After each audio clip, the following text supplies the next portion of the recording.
Hello and welcome you all to let's crack it. मेरा नाम है अभिषेक और जैसा कि आप सब लोगों को पता है कि आखिरकार वो दिन आ ही गया है कब कल लोअर पीसीएस का पेपर है। तो मुझे उम्मीद है कि आप सब लोग थोड़ा टेंस भी होंगे, प्रिपरेशन आपकी चली रही होगी, रिवीजन आप कर ही रहे होंगे। तो कुछ पॉइंट्स हैं, मैं सोच रहा था कि आपके सामने आपके साथ डिस्कस कर दूँ आपको कल एग्ज़ाम में जाने से पहले। तो सबसे पहले यही कहूँगा कि आप लोगों ने प्रिंट आउट निकाल लिया होगा आपके एडमिट कार्ड का। तो उस पर जो आपकी लोकेशन है, जो आपकी सेंटर की लोकेशन है, उसको ज़रूर एक बार गूगल मैप पे ज़रूर देख लीजिएगा कि गूगल मैप पे वो लोकेशन कहाँ पे है। और अगर पॉसिबल है आपके शहर के आसपास ही है वो, या क्या आपके शहर में ही आपका सेंटर लगा है, तो एक बार अगर आपका पॉसिबल हो तो आप उस पर ज़रूर चले जाइएगा सेंटर पे देखने के लिए कि वो सेंटर वहीं पे है या नहीं है। नहीं तो Google maps is good option कि गूगल मैप पे देख लीजिएगा। उसके बाद फिर आप मैं आपसे ये कहूँगा कि आप रिवाइज़ करते रहिए, हर टॉपिक को रिवाइज़ करते रहिए, जो भी आप जितना भी आपने पढ़ा है सबको रिवाइज़ करते रहिए। आप एक काम और कर सकते हैं, आप मेरी जो पुरानी वीडियोज़ हैं जो अपलोडेड हैं चैनल पे, आप उनको देखते रहिएगा।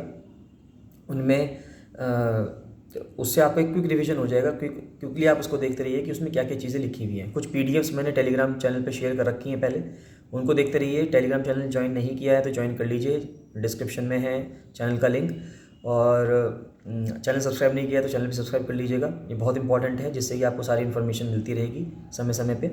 उसके बाद बताना चाहूँगा कि हम ओएमआर आपको सही से भरनी है। देखिए सिंपल चीज़ है कि 150 क्वेश्चन आएंगे, 150 क्वेश्चन आएंगे, 120 मिनट है, 2 घंटे का पेपर है। यानी कि एक क्वेश्चन के लिए 1 मिनट भी नहीं है आपके पास।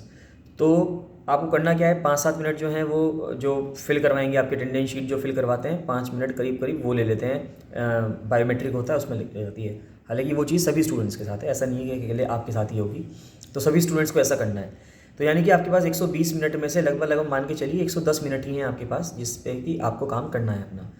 तो सबसे पहले आप क्या करेंगे, जो क्वेश्चंस आपको डेफिनेटली आते हैं फर्स्ट रीडिंग में आप क्या करेंगे, जो क्वेश्चंस आपको आते हैं आप लाइन से सब फटाफट उन्हीं क्वेश्चंस को सबसे पहले करते चले जाएंगे जिसमें आप 100% कन्फर्म्ड हैं। उसके बाद फिर आप आएंगे जिनमें आपको 2 ऑप्शंस में डाउट है, फिर आप दूसरी रीडिंग में उन क्वेश्चंस को देखेंगे जिसमें आपको 50-50% चांस लगता है कि भाई ये ऑप्शन भी हो सकता है या ये ऑप्शन भी हो सकता है, यानी 2 ऑप्शन में आपको डाउट है।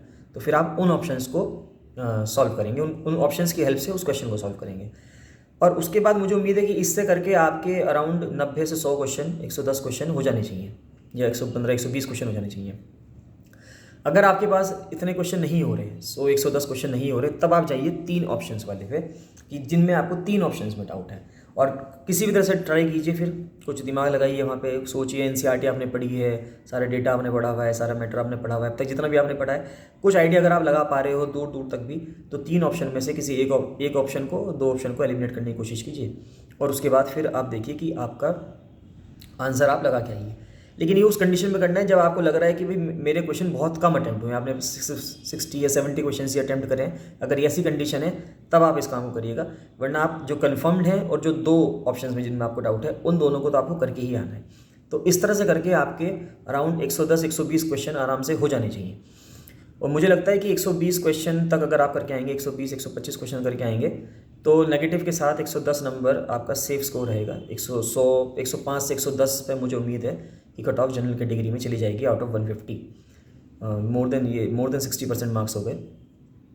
तो मुझे उम्मीद है कि इस तरह से अगर आप करेंगे तो आपका सिलेक्शन प्री क्लियर होने के 100% चांस बन सकते हैं कि आपका प्री तो क्लियर हो ही जाएगा बिल्कुल। तो मैं आपको ऑल द वेरी बेस्ट कहूँगा कि ऑल द वेरी बेस्ट, कि आप बहुत संयम से, बहुत कामली पेपर देंगे। सिर्फ पेपर ही है, कोई ज़्यादा बड़ी चीज़ नहीं है। अब लोअर पीसीएस है, इसके बाद अपर पीसीएस भी आएगा, फिर आरओ भी है, उत्तराखंड का जो एडवोकेट जनरल का ऑफिस है उसकी। तो यानी कि पेपर हैं अभी, ऐसा नहीं है कि सिर्फ आपके पास यही पेपर है और आप सोच रहे हैं कि अगर इसमें होता है तो ठीक है वरना मैं क्या करूँगा, ऐसी कोई बात नहीं है। ये सिर्फ एक लाइफ का पार्ट है आपकी। तो इसके बाद और भी पेपर आएंगे, आपको वो भी देने हैं। इसके बाद अपर पीसीएस की भी आपको तैयारी करनी है। अपर पीसीएस के लिए मैंने एक क्रैश कोर्स चलाया है कि जो 1 महीने तक चलेगा, या अपर पीसीएस का पेपर जब तक हो उससे पहले तक, तो आप वो क्रैश कोर्स ज्वाइन कर सकते हैं। उसमें मैं वही हॉट टॉपिक्स करवाऊंगा जिससे 100% मुझे उम्मीद है कि क्वेश्चन बनेंगे ही बनेंगे आपके एग्जाम में। और आपका अपर पीसीएस का प्री क्लियर होने की पूरी कोशिश करूँगा कि आपके अपर पीसीएस का प्री जरूर क्लियर हो जाए उससे।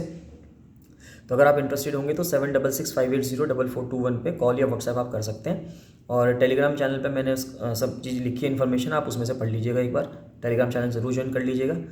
और साथ ही साथ बताना चाहूँगा कि इस पेपर का रिस्पॉन्स कैसा रहता है, कि जैसे कि ये पेपर आया कैसा है। तो ये मैं कल पेपर जब हो जाएगा आप लोगों का उसके बाद डिस्कस करूँगा। पहले तो सेंटर से निकलती है बताऊँगा कि ये पेपर हुआ कैसा है, मतलब इसका लेवल क्या था, और उसके बाद फिर इसकी आंसर की डिस्कस करेंगे कि पेपर में आंसर्स क्या हैं, तो आप अपने आंसर्स मैच कर लीजिएगा। सो रेस्ट मुझे यही कहना था कि आपको बहुत ही कामली पेपर देना है, और all the very best for exam. अगर आपको कोई भी डाउट है, कुछ भी आपको पूछना है, किसी क्वेश्चन से रिलेटेड किसी टॉपिक को समझना है, तो आप मुझे इस वीडियो के कमेंट सेक्शन में बता दीजिए, जिससे कि मैं जल्दी से आज ही के दिन में आपके लिए कुछ वीडियो लाके या किसी भी तरह से मैं आपको समझा दूँ कोई टॉपिक में जिसमें आपको डाउट हो। So thank you and bye bye.